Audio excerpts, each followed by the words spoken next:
Talo elelei, talo whalawa, nisa bulavinaka, talo hani, whakalopalahi atu, nisa bulavinaka, tēnā koutou, kia ora, hui mai anō tātou katoa.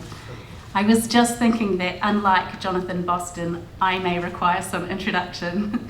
My name is Dr. Karlo Mila, and I'm a poet, an academic, and a former columnist for the Dominion Post, and it's my privilege to be a contributor to this book. Thank you so much, Max and Bridget. The focus of my chapter was Pacific peoples and inequality, and throughout my writing, poetry, and academic inquiry, I've often asked the question, to rip off Margaret Mead, what does it mean to come of age in Aotearoa as a Pacific person? Of the 200,000 children living below the poverty line, 1 in 4 are Pacific, and 40% of our children are growing up in poverty. My article examines how this came about, but it also puts forward a personal perspective. So I'm going to begin by reading an extract from this chapter and finish with a poem. Talk of inequality is about the bread and butter of people we know and love, or the lack of it. Inequality means watching people close to you, extended family, community networks, neighbours and friends, who are persistently struggling in challenging circumstances to maintain their dignity, to keep their households afloat, to do their best for their children, and to make good decisions by weighing up the constrained range of choices on offer to them. I use the word constrained deliberately because although there is a notion that everyone in this country enjoys a free range of choices, in fact, many have to deal with what academics call a default choice.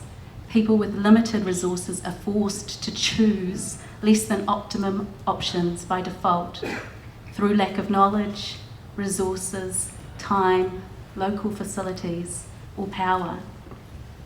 It's what happens when you can't afford a car and all the shops within walking radius sells cheap liquor, pokies, 5 different types of fried food, and no fruit and vegetables.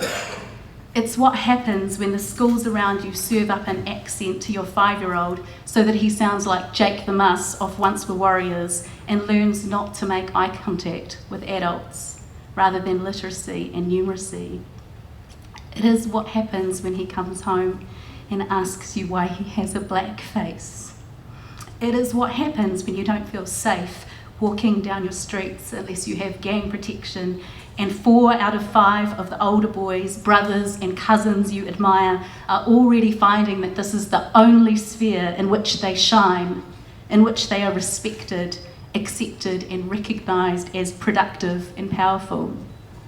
It is what happens when the real banks won't lend you money and loan sharks are wooing you, cheap bait for bad debt, and when no one you know actually owns their own house or knows what a PhD is or has plans for their future.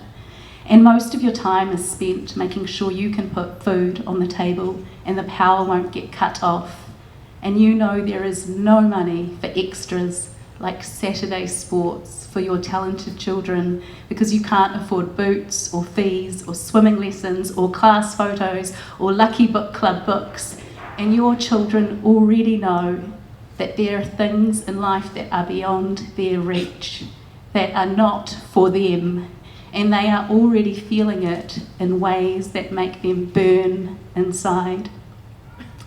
How do these children present themselves creditably to our society without the shame and stigma of identifiable poverty, further compounded by ethnically marked bodies? How do they ward off the pain of shame and humiliation? How do they grow up feeling good about themselves and society and hopeful for their future? Linda Tuhiwai-Smith, in the concluding chapter of this book, talks about the youthful Māori and Pacific demographic profile that will bear somewhat the brunt of carrying us work-wise productively into the next century. She calls it the demographic dividend, gift, or collateral. She chooses to see them us as a gift. They bring the gift of themselves, she writes. They will serve. How they are prepared to exercise generosity and hospitality is up to what we do now. The concluding comment of my own chapter is that there is only one deck, drawing on the Samoan proverb, "Ole whunga va'a e tasi." On this journey of life that we all travel together, there is only one deck. We are all in it together, and part of our challenge is about finding the way. So I'll conclude with the poem, Finding Our Way.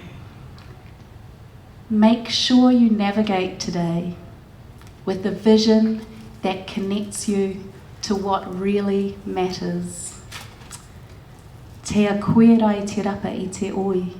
You have the blade of your paddle, and I have the blade of mine. As new dawn breaks after new dawn, we are still blessed to have our eyes on this ever-changing horizon, where GPS satellites speak with mysterious tongues and locate us with precision. But navigators have always known that knowing exactly where you are all of the time isn't what is really worth knowing. It is about the ability to find the way. Our way, your way, our way. For we know as we arrive in this new land, the government is never our family. Not like home, where we are connected by blood, by neighbours, by villages, by churches, by schools, by slim dusty streets. Back there, it would never do to leave a chunk of society behind, to leave a part of the classroom behind, because we are kainga, ainga, family, connected with one another. Here, where they do not always see that our children too are wholehearted, young people leaping off into their lives, sometimes with no elders in their boats.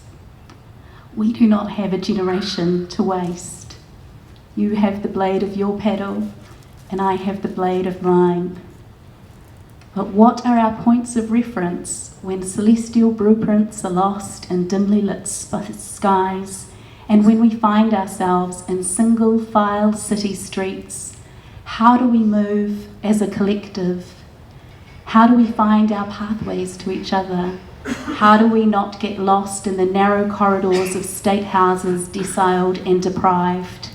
We must make sure our minds do not shrink to the size of these rented, subdivided sections in suburban landscapes on the south sides, cut in pieces too small for any harvest, too small for dreaming feet. In these new lands, where bountiful harvests can elude us, can we find ways to feed our families that sustain mind, body and spirit? Can we feed what is hungry? On this new voyaging waka, for those who are fearful and frightened, for those whose spirits are sore, can we create spaces where we say, "Ila foia I le whunga vaatele," cast it on the big deck. Let us share in your fear and your pain. This is our cultural terrain, and there is room for you. We don't leave anybody behind. There is only one deck. Make sure you navigate today with a vision that connects you to what really matters. You have the blade of your paddle. I have the blade of mine.